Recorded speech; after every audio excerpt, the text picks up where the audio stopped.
រាត្រីសួស្តីអ្នកសិក្សាគណិតវិទ្យាជាទីស្រឡាញ់រាប់អាននៅរាត្រីកាលដ៏សែនមនោរម្យនេះខ្ញុំបាទសេរីយុកោមានកិត្តិយសលើកយកពរនីមាត្រ36យកមកបង្ហាញដូច្នេះសូមរីករាយសិក្សាទាំងអស់គ្នាដូចតទៅលំហាត់ទី14គេឲ្យត្រីកោណសមបាត1ហើយនឹងមុំខាងក្រៅស្មើ50មុំខាងណែខាងនេះមិនដឹងជាមុំដែលសួររកដើម្បីរកមុំនឹងឃើញដល់យើងស្គាល់មុំនេះសិនអញ្ចឹងយើងពិនិត្យមើលទាំងអស់គ្នា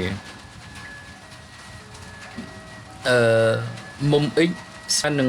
50ស្មើនឹងមុំ50ស្មើនឹងមុំ50វាជាមុំឆ្លាស់ក្នុងមុំ50នេះស្មើនឹងមុំ x ឧបមាមុំ x វាជាមុំឆ្លាស់ក្នុងព្រោះអីព្រោះមានបន្ទាត់ពីរនេះស្របគ្នាហើយកាត់ដោយຂ្នាត់មួយនេះអញ្ចឹងមុំនេះឆ្លាស់ក្នុងដោយវាជាត្រីកោណសមបាតអញ្ចឹងមុំ x ស្មើ50នាំឲ្យស្មើនឹងមុំ y ព្រោះវាជាមុំបាតនៃត្រីកោណសមបាតអញ្ចឹងយើងនឹងរកមុំកំពូលបូកនឹងមុំបាតទាំងពីរមុំ x បូកមុំ y មុំបាតបូកនឹងមុំកំពូលសិតស្មើ180មូលហេតុអីផលបូកមុំក្នុងត្រីកោណអញ្ចឹងនាំឲ្យយើងបានមុំសិតស្មើ180ដកឲ្យផលបូកនៃមុំ2នេះនៅខាងនេះបូកចេញមកអង្គទី2ដក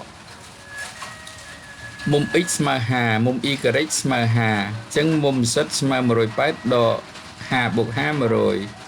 180ដក100សល់8អញ្ចឹងមុំសិតនេះស្មើ8យើងអាចថាមុំសិតបូកនឹងមុំសញ្ញាសួរនេះស្មើ180មានន័យជាផលបូកមុំបនថែមអញ្ចឹងនាំឲ្យយើងបានមុំសញ្ញាសួរនេះស្មើ180ដកមុំសិត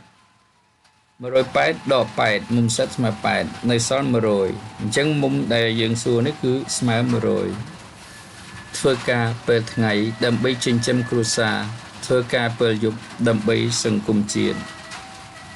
អរគុណចំពោះការយកចិត្តទុកដាក់ស្ដាប់របស់អស់លោករាត្រីសួស្តីសូម